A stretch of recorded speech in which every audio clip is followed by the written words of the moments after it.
ఇవి ఇంకా ఎంతమంది గుర్తున్నాయి? హాయ్ గైస్ అందరికీ. సో నాకైతే ఏమైనా స్పైసీగా అయితే తినాలనిపిస్తుంది. సో మనకు స్పైసీగా తినాలనిపించినప్పుడు మనకు గుర్తుకొచ్చేది సరే బిర్యానీ లేకపోతే బయట నుంచి ఏదైనా అదర్ ఫుడ్స్ ఆర్డర్ పెట్టుకుందాం అనేది మాత్రమే గుర్తుకొస్తుంది.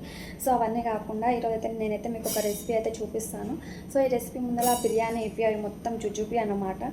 సో ఎప్పుడైనా మనకు నోరుకి టేస్ట్ తెలిపినప్పుడు కూడా ఒక్కసారి ఈ రెసిపీ అయితే మీరు ట్రై చేసి చూడండి. అయితే సూపర్ ఉంటుంది అసలు. ఇంట్లో మన వెజ్జెస్ లేనప్పుడు కూడా ఒక 5 minutesలో మనమైతే రెసిపీ చేసేయచ్చు. సో అందరికైతే చాలా బాగా నచ్చుతుంది. సో అంతగానం చెప్తున్నా ఏ రెసిపీ అని చెప్పేసి అనుకుంటున్నారా? సో ఇంకా లేట్ ఎందుకు ప్రాసెస్లోకి వెళ్తాం. ఒక 5-6 వెల్లుల్లి, కారం, ఉప్పు, పసుపు, ధనియా పౌడర్, అలాగే గరం మసాలా, కొంచెం జీలకర్ర వేసి మనం దీన్ని కచ్చాపచ్చాగా అయితే దంచుకోవాలి. ఇప్పుడైతే నేను ఇక్కడ పోపు పెట్టుకుంటున్నాను. తర్వాత ఇందాక మనం దంచుకుంది తీసుకొచ్చి మనమైతే బాగా ఫ్రై చేసుకోవాలి. అంతేనండి. ఇంకా వేడి వేడి అన్నంలో మనం కానీ ఇది వేసుకొని తిన్నామంటే అసలుకి మనకు ఎప్పుడైనా జ్వరం వచ్చినప్పుడు మనకు టేస్ట్ తెలియనప్పుడు ఇలా చేసుకొని తినండి.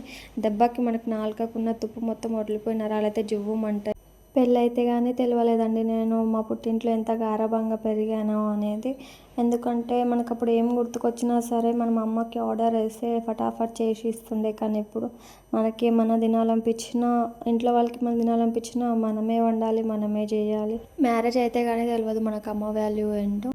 వీడియోకి సంబంధం లేకుండా మాట్లాడుతున్నదా? సరే సరే ఎందుకో చెప్పాలనిపించింది. ఈ వీడియో అయితే ఇంతే. ఇంకొక వీడియోలో మళ్ళీ కలుద్దాం.